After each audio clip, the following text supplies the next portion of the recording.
If you are a student who has applied to college, or the parent of a student who has applied to college, and you are currently on a wait list, congratulations. What that means is you made it past the first cut.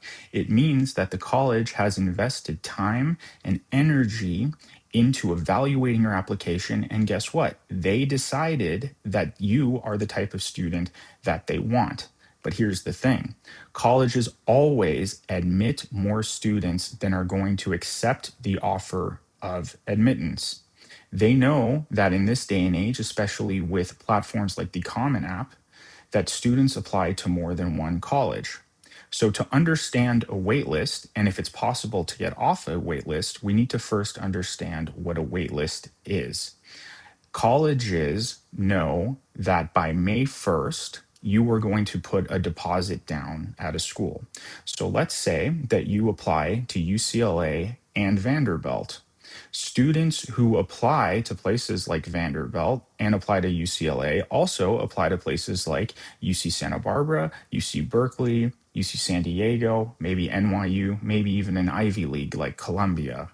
So colleges know that you'll be sifting through those offers, and by May 1st, you'll have to put money down and put a deposit as you accept an offer of admission.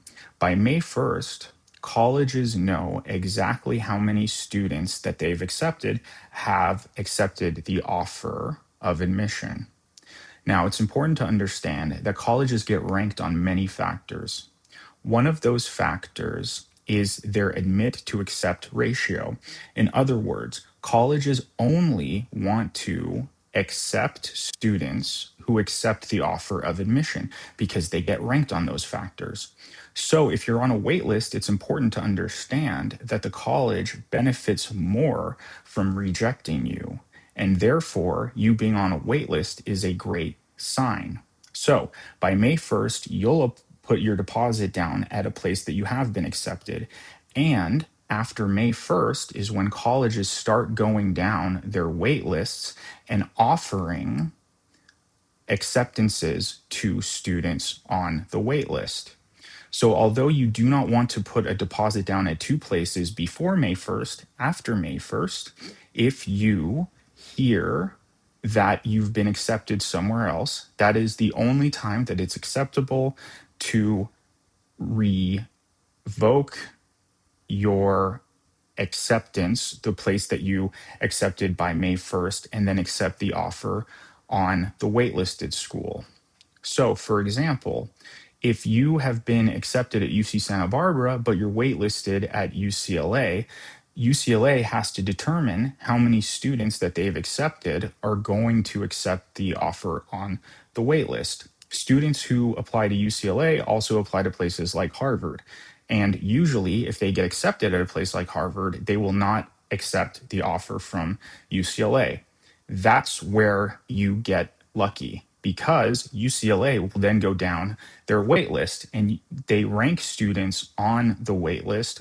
And remember, they've already put the time and energy in looking at your application, reviewing everything about you, doing a background check on you, and making sure that you're the type of student that they want.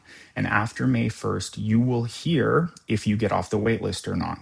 Now, let's talk about what, if anything, you can do to get off of a waitlist. Here's good news and bad news. It depends on the type of school.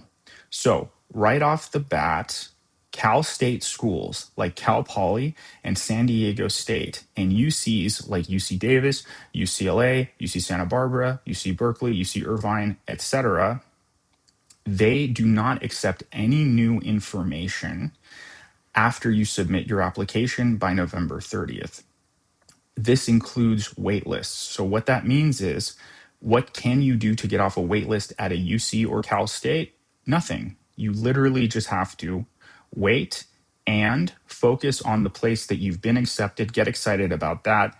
I can tell you from experience, students do get off waitlists at places like UC Santa Barbara, UCLA, UC San Diego, UC Berkeley, Cal Poly, and San Diego State, and UC Davis and UC Irvine. Students get off of those waitlists. Now, let's say you're waitlisted at a place like NYU or Vanderbilt, a private school, or even a public school like Michigan, you can send the admissions office something called a letter of continued interest. Some schools, when they inform you that you've been placed on a wait list, and this actually includes UCs too, you have to accept the place on the wait list. But beyond that, at UCs and Cal States, you don't need to do anything beyond accepting the place on the wait list, which you will be informed of in the email.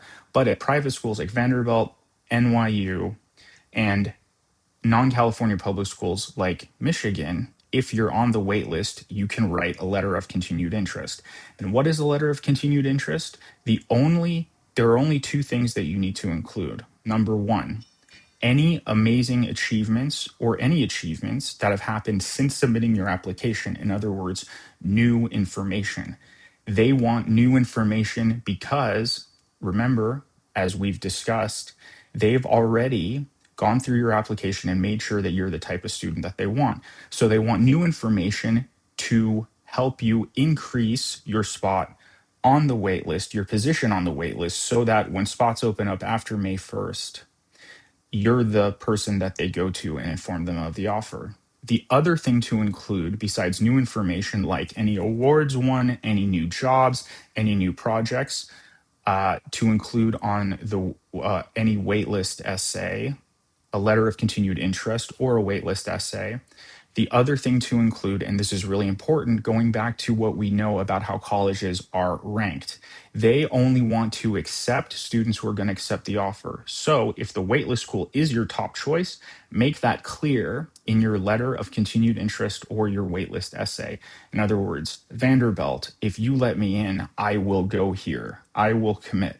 Even though that's not a binding agreement, it goes way further than just saying, this continues to be one of my top choices.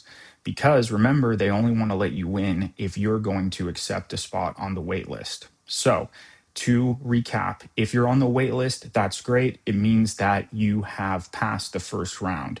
You're not going to hear anything until after May 1st. For UCs and Cal States, you don't need to do anything besides accepting a spot on the wait list. If you are waitlisted at any other school, you can send them what is called a letter of continued interest. In the letter of continued interest, you want to include any new achievements that have happened since submitting your application. And most importantly, you want to let them know, yes, I will accept if you let me in. If you are interested in learning more about anything related to college admissions, my name is Rick Gelber. I'm the founder of Prestige Admissions, and I help students all over the country get into the best schools in the world. For more information, please visit prestigeadmissions.com, and I will see you on the next video.